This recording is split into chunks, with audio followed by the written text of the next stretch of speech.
esta actitud que es cada vez más agresiva de los medios de comunicación de la derecha, ¿no? En ese momento hay en el Perú una campaña muy bien montada, financiada, que cubre desde el comercio, es decir, desde los periódicos que se venden en los kioscos hasta TikTok. Y esa campaña es furiosa, es una campaña de insultos. Por supuesto que yo no me libro de esa campaña tampoco, y a pesar de que ya no estoy en la Cancillería, pero me siguen insultando. Y esto no tiene límites.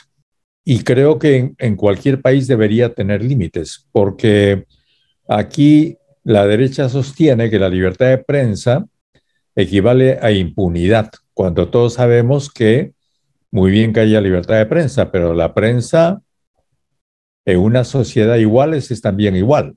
O sea, todos tenemos derechos, pero también tenemos responsabilidades. Todos tenemos limitaciones, pero también limitaciones a la libertad. Yo no me puedo poner a insultar a mi vecino o agredirlo aludiendo a que tengo libertad. Pero eso es lo que hace la prensa peruana en este momento. Hay una prensa aparentemente seria, la del comercio, y hay una prensa, como decimos en el Perú, la prensa basura, es decir, aquella que solamente contiene material de desecho y que sin embargo es leída, ¿no? Y eso se ha aplicado a las redes y eso es en este momento en gran parte TikTok. Allí hay un tema que desgraciadamente no hay ninguna posibilidad de que sea visto porque apenas ha presentado un grupo de Perú Libre una moción en el Congreso sobre la prensa que además dice cosas que son básicas, como que, por ejemplo, el Estado es dueño de la, de las frecuencias, ¿no es cierto? Tanto para radio como para televisión, y que eso debe obedecer, la distribución de eso debe obedecer a determinadas reglas puestas por el Estado, cosas que son básicas. Inmediatamente ha empezado todo un griterío acusando a Perú Libre de atentar contra la libertad de expresión. Entonces, allí son pocas las esperanzas y lo único que se puede hacer es ir creando conciencia porque es evidente que también mucha gente piensa que eso es totalmente excesivo, ¿no? So, en el Perú hay un sector de la población, hay un sector del electorado que ha dicho ya no más, ya no más, ya no me van a volver a engañar, ya me divorcio de la clase política, ya no quiero más a los políticos tradicionales y quiero otra cosa. Y ese ha sido la tercera parte del electorado peruano que después, en la segunda vuelta convertida en la mitad más uno, ha llevado al gobierno, al presidente Pedro Castillo. Entonces, hoy día tenemos en el Perú un gobierno nuevo, un gobierno sorprendente, porque toda la cantidad de millones de dólares y de soles, toda la enorme cantidad de propaganda, todos los diarios, todas las televisoras, todas las emisoras de radio no han podido hacer triunfar una vez más las candidaturas de la corrupción en el Perú. Y si bien es cierto que no han desaparecido, porque los corruptos y los que votan por los corruptos son todavía una fuerza que no se puede desestimar en el Perú, sí es cierto que no han podido imponernos una vez más una candidatura que nos vuelva a engañar. Entonces, ahora, con todos sus efectos, con todas sus debilidades, tenemos en el Perú gente nueva en el Poder Ejecutivo. Yo subrayo esto del Poder Ejecutivo porque también, si bien es cierto que tenemos que felicitarnos por este triunfo sorprendente de la voluntad popular, tenemos que medir muy bien nuestras fuerzas, porque el pueblo peruano, a través del presidente Castillo, está en una parte del poder político. En la otra parte del poder político está el Congreso, en el cual hay una mayoría de gente que defiende las políticas tradicionales. Y en la otra parte, que no es menos importante, está la economía. Y la economía sigue padeciendo bajo la dictadura de los monopolios, porque la economía peruana no es una economía libre, como nos dicen. No estamos en una economía social de mercado, como afirma la Constitución del 93, sino que estamos en una economía monopolizada en todo. Están monopolizados los servicios, está monopolizada la producción, está monopolizado el mercado. Monopolizado en manos de muy pocas familias y de muy pocas empresas cuyos nombres no valen ni la pena mencionar. Los pueblos están avanzando en el mundo.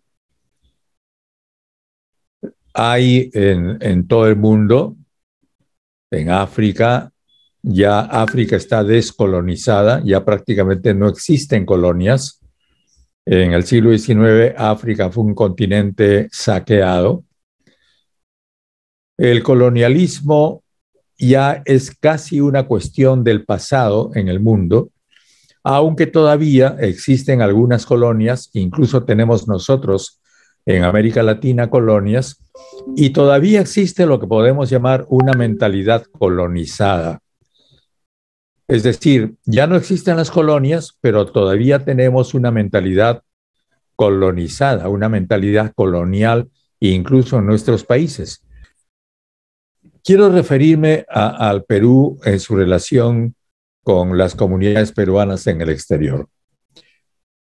Si ustedes comparan la relación que tiene el gobierno peruano con las comunidades peruanas en el exterior, con la relación que tienen otros gobiernos, como por ejemplo el de Japón, el de los Estados Unidos, el de Gran Bretaña o el de Francia, con sus respectivas comunidades de franceses, italianos, norteamericanos, etcétera, en el exterior, se van a encontrar con una enorme diferencia. Y esa diferencia procede de que somos un país colonizado. Tenemos una mentalidad colonial. ¿Por qué? Porque si nosotros no tuviéramos esa mentalidad colonial, el gobierno peruano, a través ya sea del Ministerio de Relaciones Exteriores, del Ministerio de la Cultura, del Ministerio de Comercio o de otros ministerios, estaría en condiciones de financiar centros culturales y centros de asistencia a los peruanos en el exterior, que podrían convertir a cada peruano en una suerte de embajador civil, embajador ciudadano del Perú en el exterior. Decía yo que en el Perú tenemos una alianza francesa, un colegio franco-peruano, tenemos un instituto peruano norteamericano, se enseña el inglés masivamente, tenemos un colegio italiano, que es el Colegio Antonio Raimondi, tenemos una asociación cultural peruano-japonesa, tenemos un colegio peruano-chino, tenemos comunidades de estas colonias que tienen sus propios mecanismos de crédito, sus propias clínicas. ¿Y qué es lo que tienen los peruanos en el exterior? Nada. Los peruanos en el exterior están abandonados por el gobierno. A pesar de que ya, si no me equivoco, y ustedes me corregirán, no tengo datos muy recientes, tenemos aproximadamente casi 3 millones de peruanos en el exterior, de distintas generaciones. Nuestro Estado no ha sido capaz de pensar así, a pesar de que recibe una enorme cantidad de dinero vía las remesas de todas esas comunidades que supera a todo el dinero que aporta la minería en el Perú. Nosotros hablamos mucho de la minería, hablamos de que no hay que tocar a las minas, día y noche se habla en el Perú de la inversión, que no hay que tocar a la inversión, que cuidado con los inversionistas privados, y se olvida que los primeros inversionistas en el Perú son los peruanos que están en el exterior y lo hacen directamente ayudando a sus familias. En una ayuda que no llega como llega la inversión para enriquecer a otra gente, sino para ayudar a las familias peruanas, algunas de las cuales están en condiciones de pobreza. Y entonces la primera política social en el Perú la hacen los peruanos en el exterior. Y esto no es reconocido. Entonces, yo no creo, por supuesto, que la Cancillería peruana debiera ser una Cancillería pobre. Estoy lejos de pensar eso.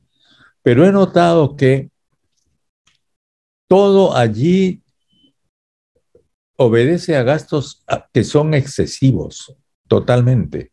Hasta los gastos más pequeños. Cuando se trata de comunicarse, en vez de establecer una comunicación de computadora a computadora, se usa medios que son carísimos. Yo no quiero, en realidad he sido canciller, no quiero empezar a hablar mal de la Cancillería, creo que no sería adecuado en mi caso, pero sí yo creo, independientemente de esto, que el Estado peruano requiere una economía en sus gastos, que no pasa porque los burócratas se ajusten al cinturón necesariamente, sino pasa por una racionalización del uso de los recursos. Y esto tiene que ver no solamente con la Cancillería, sino con otros ministerios. Por noticias que yo tengo, por ejemplo,